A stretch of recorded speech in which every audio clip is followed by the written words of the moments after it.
everyone, I am Dr. Bhutesh Kamal, Assistant Professor, Computer Science Department at Maheshwari Girls PG College. In our lecture series, in last lecture, we have discussed about different models or different types of DBMS. One of them is relational, that is RDBMS, Relational Database Management System, which today we will be discussing in detail.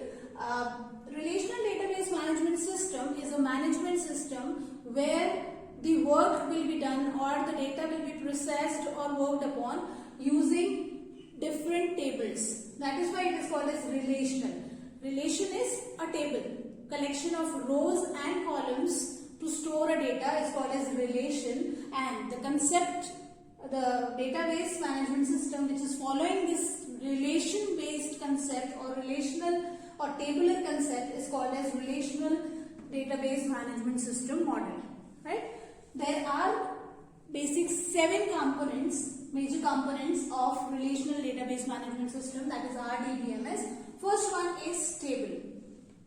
The basic one is called as table, without which we cannot do anything. So table is what? It is the collection of rows and columns, right? See, you can see the diagram here. It is the collection of rows and columns. Columns are the vertical elements and rows are the horizontal elements in the table. So part of rows and columns is called as your table, right? And intersection part of row and column, that is the point where the row and column meet, is called as your cell, right?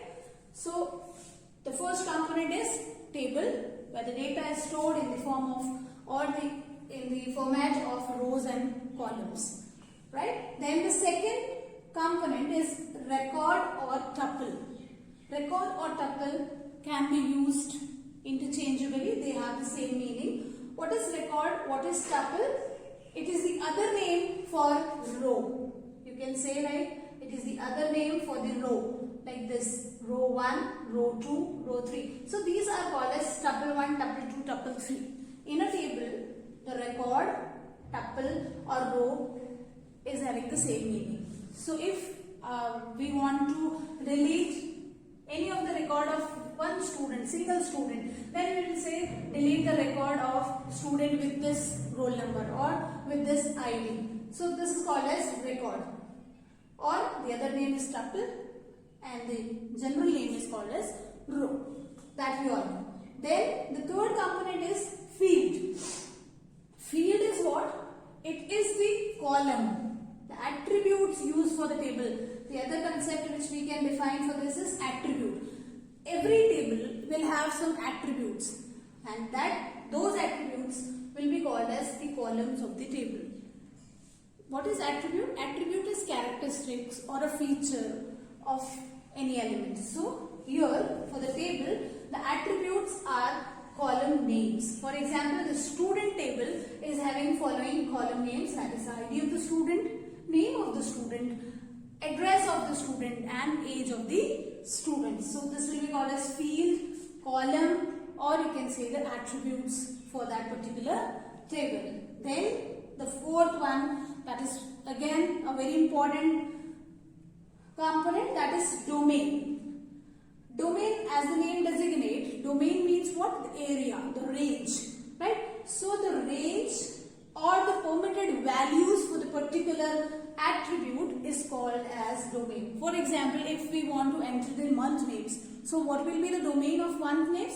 It will be January to December. January, February, March, April, May, June, July, August, September, October, November, December. This will be the domain for month names. Similarly, we can have domain for the you can say weekdays also.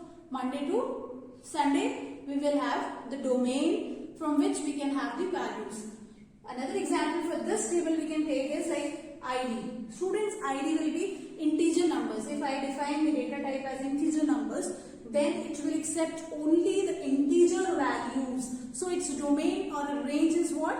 Integer values. It cannot store or it cannot take the values other than integer values, right?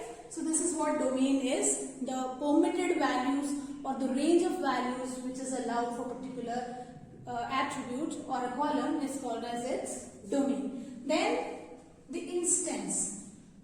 For example, instance means at particular moment or time. So here we can explain instance is what?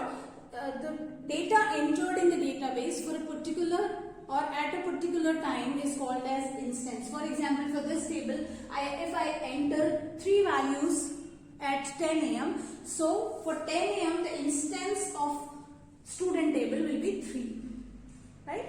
If I enter 100 values, the instance for that particular time is 100, right? So the values or the data at a particular instance or a specific instance of time is called as instances, right? So instances of the table can be calculated. Then the schema.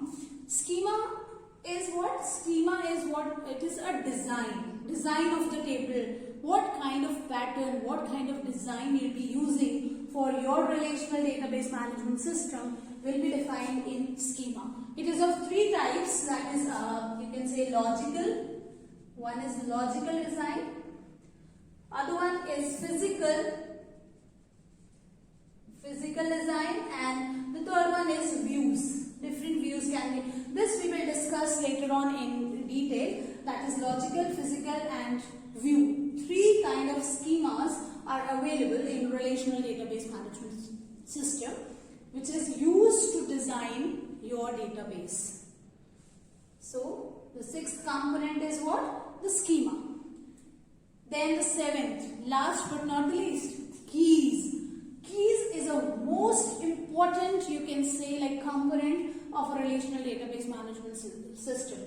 For any table, it is very much important to like identify or to designate the table uniquely. So to represent table in a unique manner, we need a column, we need a like element which will uniquely represent the table, and that unique column or collection of columns will be called as keys.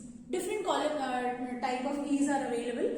Like primary key is the basic key which we find among us the keys, where we have various kind of keys like primary, candidate key, super key, composite key. Different kind of keys are available which we'll discuss later on in detail. But the primary key, I would like to say that primary key is one of the basic key which we use in different tables to uniquely identify the table. What is primary key? Primary key is any of the column in the table. We can have but the basic characteristic of a primary key is what? One thing is that it must have unique values. Means if ID of the student is 1 year,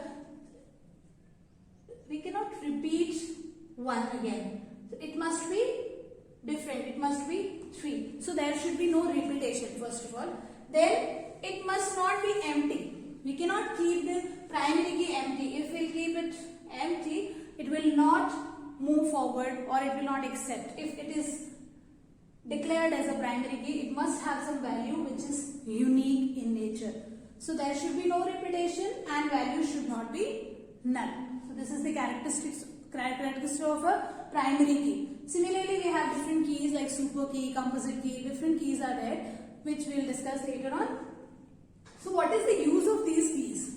Keys will represent the tables uniquely and they will establish relationship among different tables. As I said, relational database management system is collection of different tables and we work upon these tables. So it is very much required to link these tables. We must have relationship among the different tables. So how we will be establishing this relationship? Using various kind of keys which can be formed with a single column or which can be formed with the combination of different columns. So this is what the concept of you can say keys. This can be called as primary key. We can put it like PK. That's all for the today. We have discussed about RDBMS basic components. In next class, we'll be taking other concepts like instance, schema in detail and keys, different kind of keys with example in our next classes. Thank you. Do like, share the YouTube channel of Maheshwari Girls PG College. Thank you.